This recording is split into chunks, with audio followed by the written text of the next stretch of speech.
ጤና ይስጥልኝ የተወደዳችሁ ተመልካቾቻችን አክብሮታዊ ሰላምታችን በያላችሁበት ይድረስ። ከአማራ ሚዲያ ኮርፖሬሽን ጎንደር ስቱዲዮ ለሰዓቱ ያዘጋጀነው ዜና ይዘን ቀርበናል። ከዜናዎቹ ጋር መቤቱ ነኛው አብራችሁን ሁኑ።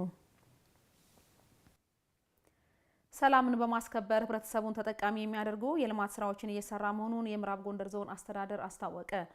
የጉባ ብስራቶች የመደመር መንግስት ትሩፋቶች በሚል መሪ ሐሳብ ከህብረተሰቡ ጋር በገንደ ውሃ ከተማ አስተዳደር ውይይት ተካሂዷል። ኤልያስ ጋሻው ዝርዝር ዘገባ አለው። በምዕራብ ጎንደር ዞን የገንደ ውሃ ከተማ አስተዳደር የጉባ ብስራቶች የመደመር መንግስት ትሩፋቶች በሚል መሪ ሐሳብ ከማህበረሰቡ ጋር የውይይት መድረክ ተካሂዷል። የውይይት ተሳታፊዎች መንግስት በተግባር የሚታዩ ስራዎችን እያከናወነ እንደሚገኝ ተናግረዋል። በቀጣይ ህዝብን ያሳተፈ የልማት ስራዎች እንዲያከናውንም ጠይቀዋል። እንደ ገንደ ውሃ አርብቶ አደሮች ግብርናን የማዘመን ሁኔታ በተለያየ ደረጃ ኮሪደሩ በተለይ በጣም ደስ የሚል ሁኔታ ያለንበት ወቅት ነው ያለነው። ስማርት ሲቲ ከተሞችን ከመገንባት አንጻር የብልጽግና መንግስት ትልቅ ስራዎችን ሰርተዋል። ፋሲለደስን ብናይ አሁን ላይ ከተሞች ላይ ያሉ ዘመናዊ ነገሮች በደንብ የነበረን ታላቅነት ገልጦ የታየ ልማት አይተናልኛ። ባለሀብቶች በኢንዱስትሪና በሌሎች መሰል ዘርፎች ወደ ከተማዋ መጥተው እንዲያለሙ ስራዎች እየተሰሩ መሆናቸውን የገንደ ውሃ ከተማ አስተዳደር ብልጽግና ፓርቲ ቅርንጫፍ ጽህፈት ቤት ኃላፊ አስማረሽ ቆያቸው ተናግረዋል። ኢንዱስትሪ በእኛ ከተማ ወደ 46 ሄክታር መሬት ለይተናል። ባለሀብቶች ወደዚህ ከተማ መጥተው መስራት የሚችሉት ከፍተኛ ከሶስተኛ ወገን ነጻ የሆነ ቦታ አዘጋጅተናል። ለኢንዱስትሪው ግብአት የምናገኝበት ጥሬ ዕቃ በቀላል ማቅረብ የምንችልበት ከተማ ነው። በተለይ ከተማው በነጭ ወርቅ ምድር ከመሆኑ ማኳያ ሰሊጥ፣ አኩሪ አተር፣ ማሾ፣ ጥጥ የምናመርትበት ነው። የምዕራብ ጎንደር ዞን ዋና አስተዳዳሪ አቶ ኢያሱ ይላቅ ከለውጡ ዓመታት ወዲህ እንደ ሀገር ብዙ ኢኮኖሚያዊና ፖለቲካዊ ስኬቶች ተመዝግበዋል ነው ያሉት። በርካታ የሆኑ ፖለቲካዊ፣ ኢኮኖሚያዊና ማህበራዊ ችግሮች የተፈቱበት በአጠቃላይ እንደ ዞንም ወስደን ስናይ ደግሞ በዞናችን በርካታ ልማት ተደራሽ የሆነበት በልማት የተረሳ አካባቢ ነው። ይህ አካባቢ ከዚህ አካባቢም ከለውጡ ወዲህ ዞናችን በብዙ መልኩ ተጠቃሚ የሆነበት ራሱ ዞኑ የተመሰረተው ከብልጽግና ለውጥ ወዲህ ነው። አንዱ የለውጡ ማሳያ ምዕራብ ጎንደር ዞን። በዞኑ ሰላምን ከማስከበር ጎን ለጎን ህብረተሰቡን ተጠቃሚ የሚያደርጉ የልማት ስራዎች እየተከናወኑ መሆናቸውን አብራርተዋል። ባሳለፍነው ዓመት የነበረው የሰላም እጦት ችግር ለስራዎቻችን እንቅፋት ቢፈጥርም ሰላሙን እያስከበርን ልማቱን በአንድ በኩል በማስቀጠል በኩል የሄድንበት ርቀት በጣም ይበል የሚያሰኝ ነው። ለዚህም ምስክራችን ህዝቡ ነው። ከነዚህ ልማቶች ተጠቃሚ እየሆነን ያለው ቀጣይም በርካታ ልማቶችን ለማምጣት አቅደን እየተንቀሳቀስን ያለ መሆኑን ነው መግለጽ ፈልገው። ሁሉም ማህበረሰብ ከመንግስት ጎን በመቆም ሰላሙን እያስከበረ የልማት አጋር ሆኖ እንዲያግዝ ዋና አስተዳዳሪው መልእክት አስተላልፈዋል። በአማራ ክልል በሚገኙ በ10 የጤና ተቋማት ከወረቀት ነፃ አገልግሎት እየተሰጠ መሆኑን የክልሉ ጤና ቢሮ ገለጸ።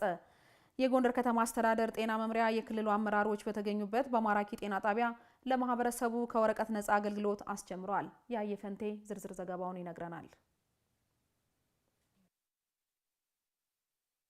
ሰላም ፈንታውንና አበበ መንገሻ በጎንደር ከተማ ማራኪ ጤና ጣቢያ የሕክምና አገልግሎት ለማግኘት መጥተው ነው ያገኘናቸው። በጤና ተቋሙ በተለያየ ጊዜ ለሕክምና እንደሚመጡ አንስተው የጤና ተቋሙ የካርድ አገልግሎት በሚሰጥበት ወቅት ካርድ መጥፋት፣ በቶሎ ያለመስተናገድና ሌሎች እንግልቶች እንደነበሩ ተናግረዋል። እዚህ በፊት በተደጋጋሚ ይመጣሉ እዚሁ ጤና ጣቢያ ማለት ነው አገልግሎት ለማግኘት። የነበረው ችግር በጣም ይከብድ ነበረ። ታራ ይጠብቃልኝ፣ ቶሎ ሰዓት ጊዜ የለም፣ በቶሎ መስተናገድ አይችልም። ተሌላ ስራ መድረስ ሲችል ግን በካርድ ምክንያት ያ ሲጽፍ ኮምፒውተራይዝድ ሳይመጣ በጣም ስቃይ ነበረ። ካርድ ጠፋ ይላል፣ ካርድን ታላመጣ ይባላል። ከዛ እንደገና ቀጠሮ ይሰጣል። በጎንደር ከተማ አስተዳደር ጤና መምሪያ የማራኪ ጤና ጣቢያ ለማህበረሰቡ ከወረቀት ነፃ አገልግሎት አስጀምሯል። የጤና ጣቢያው ኃላፊ ካሳው ታደሰ ጤና ጣቢያው በአመት ከ107 ሺህ በላይ ለሚሆኑ የህብረተሰብ ክፍሎች አገልግሎት እንደሚሰጥ ገልጸዋል። በጤና ጣቢያው ከወረቀት ነፃ አገልግሎት መጀመሩ ለታካሚዎች ቀልጣፋ አገልግሎትን ለመስጠት ጊዜና ጉልበትን ለመቆጠብ ያስችላልም ብለዋል። አንድን ካርድ ወደ ሌላ ካርድ ለማመላለስ ብዙ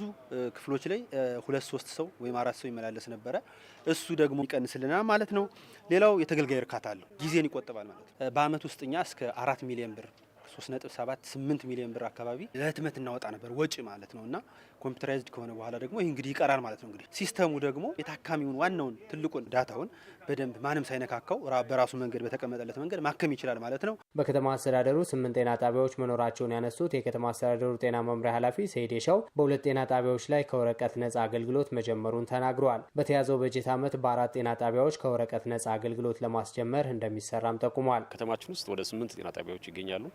አሁን ይሄ የማራኪ ጤና ጣቢያ ሁለተኛው ጤና ጣቢያ ነው በዲጂታልን በማስጀመር በኩል ማለት። በተለይ በዚህ ዓመት በጣም ጥረት አድርገን ወደ 4 የሚሆኑ ጤና ጣቢያዎችን የወረቀት አልባ አገልግሎት ለማስጀመር ጥረት እናደርጋለን ማለት ነው። ወረቀት አልባ የሆነ አገልግሎት ከጀመርን በኋላ የግብአት አጠቃቀማችን ዘመናዊ የሚሆነው ለየትኛው ፔሸንት ምን ግብአት ያስፈልገዋል፣ መቼ ያስፈልገዋል፣ እንዴት ይሟላል የሚለውን ነገር በኮምፒውተር ላይ መረጃ ላይ ተመስርቶ ዘመናዊ የሆነ የግብአት አስተዳደር ስርዓትን ያመጣል ማለት ነው። በአማራ ክልል በ10 የጤና ተቋማት ከወረቀት ነጻ አገልግሎት እየተሰጠ እንደሚገኝ የገለጹት ደግሞ የአማራ ክልል ጤና ቢሮ ምክትል ኃላፊ አበበ ተምትሜ ናቸው። በክልሉ በጤና ተቋማት ከወረቀት ነጻ አገልግሎት ይበልጥ ለማሳደግ እየተሰራ መሆኑንም ተናግረዋል። ወረቀት አልባ አገልግሎት ከመስጠት አኳያ ከ10 በላይ ጤና ተቋማት ይህን አገልግሎት እንዲተገብሩ አድርገናል። ቢያንስ እንኳን በወረዳ አንድ ጤና ጣቢያ ቀልጣፋ ወጪ ቆጣቢ በሆነ መንገድ አገልግሎቱ ተደራሽ እንዲሆን እድል ይሰጣል የሚል እምነት ይዘን በዛ መሰረት አጋሮቻችንን የሚመለከተው አጋርን በማሳተፍ ትልቅ ስራ እየሰራ ነው የምንገኘው ማለት ነው። የአገልግሎቱ ተጠቃሚዎች በበኩላቸው በተቋሙ ከወረቀት ነጻ አገልግሎት በመጀመሩ ደስተኛ መሆናቸውን አንስተው ቀልጣፋ አገልግሎትን እንዲያገኙ እድል የሚፈጥርና ችግሮችን የሚቀርፍ መሆኑን ተናግረዋል። ሰዓት ሳይጨርስ ቶሎ ተስተናግዶ እንዲሄድ ከዚህ በተሻለ መንገድ ደግሞ ጥሩ ቢሆን ደስ ይለኛል፣ እንጠብቃለን። ከወረቀት ወደ ዲጂታል ወይም ኮምፒውተራይዝ መሆኑ በጣም ደስ ይላል። ምክንያቱም ተራ መጠበቅ የለም። ካርድ ቢጠፋ ከጤና ጣቢያዎች ሰራተኞች ጋር ሰጣ ገባ አትፈጥርም። ጊዜን ትቆጥባለህ። ብዙ ነገሮችን ቀርፎልናል። ድርጅቶችና አጋር አካላት የጤና ተቋማትን ለማዘመን እየተሰራ ያለውን ተግባር እንዲደግፉም የአማራ ክልል ጤና ቢሮ ምክትል ኃላፊ አበበ ተምትሜ መልእክት አስተላልፈዋል። ታላቁ የኢትዮጵያ ህዳሴ ግድብ ታሪክ በደማቅ ቀለም የተጻፈበት የመቻል ማሳያ በመሆኑ በሌሎች የልማት ስራዎች መድገም እንደሚገባ የፋሲለደስ ሁለተኛ ደረጃ ትምህርት ቤት የታሪክ መምህራን አሳሰቡ። ማርታ አዱኛ ዝርዝር ዘገባውን ትነግረናለች። ኢትዮጵያውያንን በአንድ የግለት ስሜት ከጫፍ እስከ ጫፍ ያነቃነቀው ታላቁ የህዳሴ ግድብ የጋራ አሻራ ያረፈበት ፕሮጀክት ነው። ህዳሴ ግድቡ ተጀምሮ እስከሚጠናቀቅ ጊዜ ድረስ ሁሉም ዜጋ የተሳተፈበት በራስ አቅም የተገነባ ታሪክ በደማቅ ቀለም የተጻፈበት የመቻል ማሳያ መሆኑን አሚኮ ያነጋገራቸው የጎንደር ከተማ ነዋሪዎች ይናገራሉ። እንግዲህ የህዳሴው ግድብ የመላው ኢትዮጵያ ህዝብ ሀብት ነው። ብዙ ኢትዮጵያውያን ሀብታቸውን፣ ገንዘባቸውን፣ ጉልበታቸውን መስዋዕት አድርገው የሰሩት ነው። በትክክል የመቻል ማሳያ ሆነ። በዚህ የተነሳ ሌሎች ፕሮጀክቶች ማሳካት እንደሚቻል አንድ ትልቅ ማሳያ ነው ብዬ ነው የምወስደው። በራሳችን መሐንዲስ በራሳችን ፋይናንስ እንችላለን፣ ኢትዮጵያውያን እንችላለን፣ ራሳችን እንገድበዋለን፣ እንችላለን ሲሉ ይሄን ለዓለም ማሳየታችን ይሄን ትልቅ ግድብ ማሳየታችን ትልቅ ኩራታችን ነው።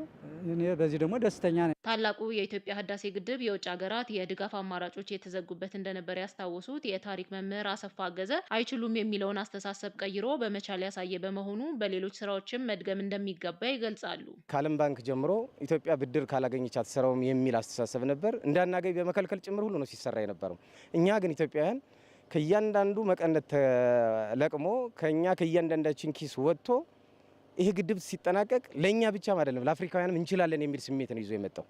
ስለዚህ ይሄን ስሜት ተጠቅመን በሌሎችም የልማት ስራዎቻችን ላይ መድገም ከቻል የሚያግደን ነገር እንደሌለ ያሳየናል ማለት ነው። ስለዚህ ትልቅ የእንችላለን ስሜት ነው ለኛ ለኢትዮጵያውያን ብቻም ሳይሆን ለአፍሪካውያን ለመላ አፍሪካውያን የእንችላለን ስሜት ይዞ የመጣ ግድብ ነው ብዬ ነው የምወስደው። የህዳሴ ግድቡ ኢትዮጵያውያን በጋራ ሲቆሙ የማይችሉትና የማይደርሱበት ከፍታ እንደሌለ ማሳያ ነው ያሉት ደግሞ የታሪክ መምህር አደገ ጌታውን ናቸው። በትክክል ኢትዮጵያውያን ስንተባበር ለአንድነት በአንድነት ስንነሳ የት ምን ማድረግ እንደምንችል ምን የማይሳነን መሆኑን በዚህ የህዳሴው ግንባታ አሳይተናል። ኢትዮጵያውያን ፍንክቻ እንለማልንና መጨረሻም እንደታወቀ ሁሉ ውሾቹ ቢጮሁም መንገዳችን ቀጥለን መጨረሻ ላይ እንሆ የህዳሴው ግድባችን አጽንተናል። ታላቁ የኢትዮጵያ ህዳሴ ግድብ ከኢትዮጵያውያን አልፎ አፍሪካውያን በተባበረ ክንድ ከሰሩ ታላላቅ የልማት ስራዎችን ማከናወን እንደሚችሉ በተግባር የታየበት መሆኑን መምህራን አንስተዋል።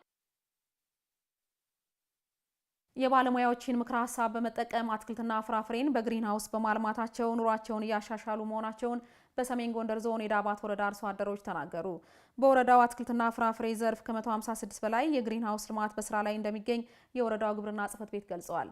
መረጃውን ያደረሰን የዳባት ወረዳ የመንግስት ኮሚኒኬሽን ጽሕፈት ቤት ነው። ደረጀ ደርበው እንደሚከተለው ያቀርበዋል። በጓሮ አትክልትና ፍራፍሬ ዘርፍ በግሪን ሃውስ በማልማታቸው ውጤታማ መሆናቸውን በሰሜን ጎንደር ዞን የዳባት ወረዳ አርሶ አደሮች ተናግረዋል። በአንድ ዙር ምርት ከ70 ሺህ ብር በላይ ገቢ ማግኘታቸውን የገለጹት አርሶ አደር መለሰ በላይነህና አበቦ ጌታቸው የግብርና ባለሙያዎች ክትትልና ድጋፍ እያደረጉላቸው መሆኑንም አክለዋል። ጉይነት ሂደን ያየነውን መተን ግሪንሃውስ ከዛም በኋላ ጎመን ዘራነ። ጎመን 10 ሺህ ብር ሸጥኩኝ። ልክ በወሩ ጎመን ዘራው ታዙሬ 11 ሺህ ብር ነው የሸጥኩኝ። ግብርኖች በክትትል አፈላን። ይኸው እንደምታዩት ይህን የመሰለ ቲማቲም አመረትኩና 60 ሺህ ብር ሸጥኩኝ። 60 ሺህ ብር ሸጥኩኝ። በአመት 3 ጊዜ አመረትኩ። በአመት 3 ጊዜ ማለት ነው። ከዛም ልጆችን እየመራው እያስተማርኩኝ አሁንም ደግሞ አዘጋጅቼ ይህን የመሰለ ቲማቲም ደግሞ ይዋለ ባህር ዳር ሄደን ያየነውን ሀበሻ ጎመን የመጀመሪያ ሲቀጥል ቲማቲም ነው በጉብኝቱ አይተን የመጣነና እዚህ ግን ሀበሻ ጎመን የመጀመሪያ 3 ጊዜ 21 ሺህ ብር ሲቀጥል በራሴ ፍልሳሜ ደግሞ ሰላጣ ዘርቼ 43 ሺህ ብር አዛ በተረፈ ወደ ቲማቲም መጣልን ዘሩ ተዘጋጅቶ አዘጋጅተን 60 ሺህ ብር ሽጫለሁ። የበጋ መስኖን ውጤታማ ለማድረግ በወረዳው ከ156 በላይ ግሪን ሃውስ እየለማ እንደሚገኝ የገለጹት የወረዳው ግብርና ጽሕፈት ቤት አትክልትና ፍራፍሬ መስኖ ውሃ አጠቃቀም ቡድን መሪ አቶ አስችሌ የተገኘ ተሞክሮውን በሁሉም ቀበሌዎች ተደራሽ ለማድረግ እየተሰራ ነው ብለዋል። በ2015 5 ግሪን ሃውስ እንትን ብለን አብጠራ ቀበሌ ሞከርነ። በዛ በ2016 50 ግሪን ሃውሶችን እንትናልን እንደ ወረዳ 156 ግሪን ሃውስ ነው ያለን። በየአመቱ እስከ 276 ሺህ አምርተው ከከተማም ቤት ይገዛሉ፣ ጋሪ ይገዛሉ፣ ቦታ ይገዛሉ።